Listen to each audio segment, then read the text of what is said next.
Assalamualaikum warahmatullahi wabarakatuh. Masih bersama Ari 59, media informasi terpercaya. Salam sejahtera untuk Bapak Ibu dimanapun Anda berada. Pada kesempatan ini, kami akan berbagi informasi tentang rekan honorer. Ini kabar gembira. Semua terangkat 100% di tahun 2024. Simak regulasi terbaru dari Menpan RB. Bagi Bapak Ibu yang baru saja menemukan channel ini, mohon dukungannya dengan cara klik tombol like, subscribe, dan nyalakan notifikasinya agar Bapak Ibu mendapatkan info-info terbaru dari channel kami. Berikut informasi lengkapnya. Kabar gembira untuk rekan honorer.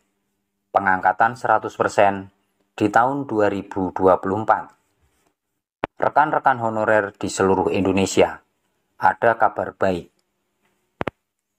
Setelah menunggu cukup lama, akhirnya pemerintah mengeluarkan regulasi resmi terkait pengangkatan honorer. Berdasarkan keputusan terbaru dari Menpan RB, seluruh honorer yang belum terangkat akan mendapatkan kesempatan untuk diangkat 100% pada tanggal 31 Desember 2024. Apa saja yang perlu kamu tahu? Simak pembahasannya. Regulasi terbaru Menpan RB. Semua terangkat. Menurut keputusan Menpan RB nomor 634 tahun 2024, tenaga honorer yang terdaftar di Pangkalan Data BKN dan dinyatakan tidak memenuhi syarat atau TMS pada seleksi administrasi tahap pertama atau yang belum melamar sama sekali akan memiliki kesempatan untuk melamar kembali di gelombang kedua.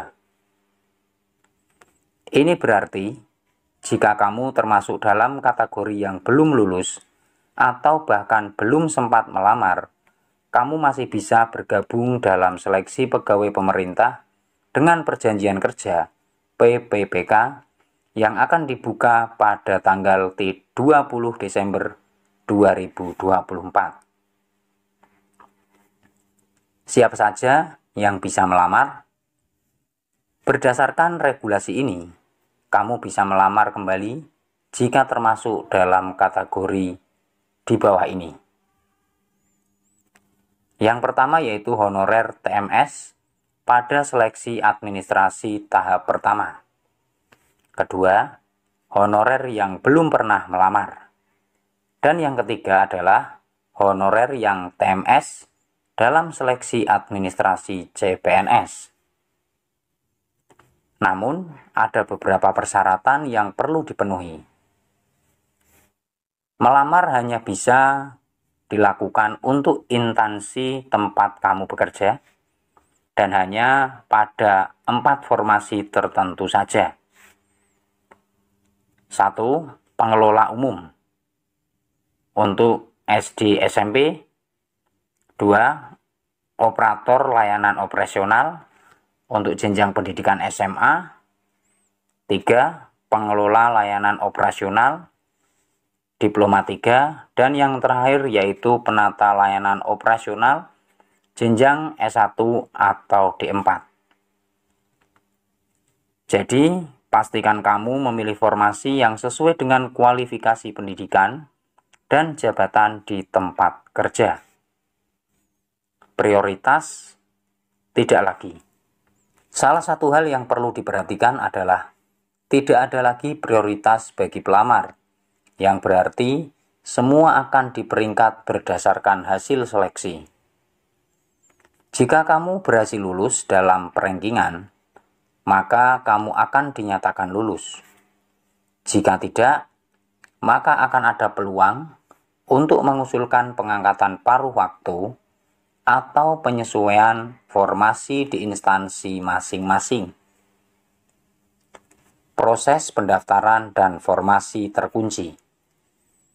Sebagai tambahan informasi, proses pendaftaran pada gelombang kedua tidak akan memerlukan pengunggahan berkas lagi. Formasi yang tersedia sudah terkunci berdasarkan data yang sudah ada di database BKN. Kamu hanya perlu mengkonfirmasi kesediaan untuk melamar pada formasi yang sesuai dengan kualifikasi. Yang paling penting, dengan adanya regulasi baru ini, seluruh honorer yang belum terangkat dipastikan akan terangkat dan prosesnya akan selesai pada tanggal 31 Desember 2024. Jadi, bagi kamu yang sempat merasa khawatir, sekarang saatnya untuk menyiapkan diri dan mengikuti seleksi dengan optimis. Itulah kabar gembira yang wajib kamu tahu kepada rekan-rekan honorer di seluruh Indonesia. Dengan regulasi terbaru ini, kesempatanmu untuk menjadi bagian dari pegawai pemerintah dengan perjanjian kerja atau PPPK semakin terbuka lebar. Jangan lewatkan kesempatan ini dan siapkan diri untuk mengikuti proses seleksi dengan penuh semangat. Semoga sukses. Terima kasih. Itu dulu informasi yang bisa kami berikan. Assalamualaikum warahmatullahi wabarakatuh.